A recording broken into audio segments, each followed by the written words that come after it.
আজকের গল্প রাজা ও চার রানী। একটি শিক্ষামূলক গল্প। এক রাজার চার স্ত্রী ছিল। চার স্ত্রীর মধ্যে চতুর্থ স্ত্রীকে তিনি সবচেয়ে বেশি ভালোবাসতেন। সোনা হীরা দামি পোশাক দিয়ে সাজিয়ে রাখতেন তাকে, আর সবসময় তার খেয়াল রাখতেন। তৃতীয় স্ত্রী ছিলেন রূপসী ও আকর্ষণীয়।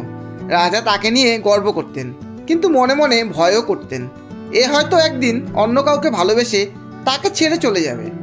দ্বিতীয় স্ত্রী রাজার পাশে থেকে সাধ্যমতো সাহায্য সহযোগিতা করত, বিশ্বাসযোগ্যও ছিল, কিন্তু রাজার ভালোবাসার জায়গায় চতুর্থ এবং তৃতীয় স্ত্রীর মতো গুরুত্ব পায়নি সে। প্রথম স্ত্রী ছিল সবচেয়ে অবহেলিত। সে নীরবে সব কিছু সহ্য করত, স্বামীকে ভালোবেসে সবসময় পাশে থাকত। স্বামীর শরীর খারাপ হলে রাত জেগে তার সেবা যত্ন করত, কিন্তু কখনোই সে তার প্রাপ্য অধিকার ও ভালোবাসা পায়নি। একদিন রাজা গুরুতর অসুস্থ হয়ে পড়লেন। তিনি বুঝলেন এখন তার সময় ফুরিয়ে এসেছে। তাই ভাবলেন মৃত্যুর পর কে তার সঙ্গী হবে।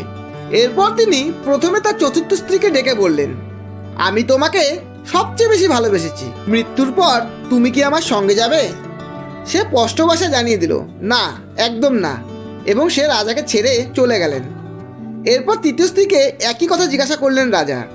জবাবে তৃতীয় স্ত্রী বলল, আমি কেবল মৃত্যুর দিন পর্যন্ত থাকতে পারি, এরপর আমি নতুন জীবন শুরু করব। এবার দ্বিতীয় স্ত্রীকে ডাকলেন তিনি। দ্বিতীয় স্ত্রী বলল, আমি কেবল তোমার কবর পর্যন্ত যেতে পারি, কিন্তু সেখানে আমার পথ শেষ। এরপর রাজা হঠাৎ পেছন থেকে শুনতে পেলেন কারো শান্ত নম্র কণ্ঠস্বর, আমি তোমার সঙ্গে যাব, তুমি যেখানেই যাও না কেন। রাজা অবাক হয়ে পিছে তাকিয়ে দেখলেন সেই কণ্ঠ তার প্রথম স্ত্রীর। তাকে এতটাই ক্লান্ত, দুর্বল আর অবহেলিত দেখাচ্ছিল যে রাজার চোখে জল চলে এলো। রাজা বললেন, আমি যদি সময় থাকতে তোমার যত্ন নিতাম। আজ বুঝেছি আসলে তুমিই ছিলে আমার সবচেয়ে আপন।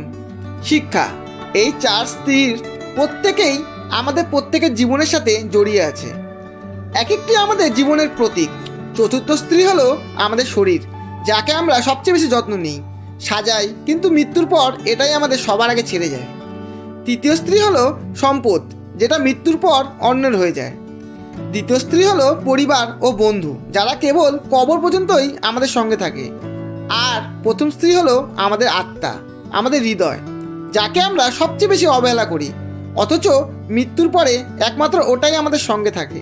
জীবনে ব্যস্ততা থাকবেই, কিন্তু আত্মার যত্ন নিতে ভুলবেন না, কারণ শেষ পর্যন্ত সেই আপনার চিরসঙ্গী। গল্পটি শেষ অবধি শোনার জন্য অসংখ্য ধন্যবাদ। গল্পটি ভালো লাগলে একটা লাইক অবশ্যই দেবেন, এবং বন্ধু ও আপনজনদের শেয়ার করে চ্যানেলটি সাবস্ক্রাইব করে পাশে থাকবেন।